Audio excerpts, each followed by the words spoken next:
प्रशांत किशोर के सियासी भविष्य को लेकर लगातार अटकलें लगाई जा रही थी। सवाल उठ रहे थे कि क्या कांग्रेस से किनारा करने के बाद पीके नई पार्टी बनाएंगे या फिर किसी और दल का हाथ थामेंगे। इन्हीं सवालों के बीच आज प्रशांत किशोर ने प्रेस कॉन्फ्रेंस कर सियासत का मास्टर प्लान बताया है। यहाँ तक पार्टी बनाने का, मुख्यमंत्री बनना और राज्य को जीतना, वो तो एक दलगत और लोकतंत्र में चुनावी प्रक्रिया है।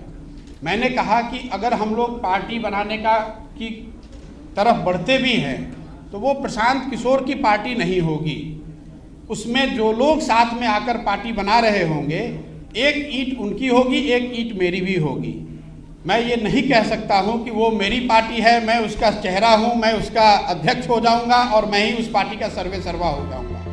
प्रशांत किशोर ने गुरुवार को प्रेस कॉन्फ्रेंस कर कहा कि वो बिहार में लोगों के मुद्दे को समझाने के लिए 3000 किलोमीटर की यात्रा करेंगे। इतना ही नहीं, उन्होंने कहा कि वो बिहार में करीब 17,000 ऐसे लोगों से मिलेंगे जिनमें बिहार की समस्याओं को सुलझाने की क्षमता है और बिहार को बदलने का जज्बा है।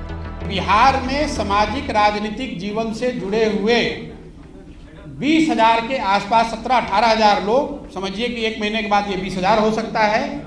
ऐसे लोग जिनको यहाँ, जो इस धरती से जुड़े हुए हैं, जिनको यहाँ के मुद्दों की समझ है, जो लोग यहाँ के समस्याओं का समाधान निकालने की काबिलियत रखते हैं और जिनमें जज्बा है कि कुछ किया जाए, ऐसे लोगों को चिन्हित किया है। इस दौरान प्रशांत किशोर ने नीतीश कुमार और लालू यादव पर भी निशाना साधा। उन्होंने कहा कि 30 साल के लालू और नीतीश के राज के बाद भी बिहार देश का सबसे पिछड़ा और गरीब राज्य है।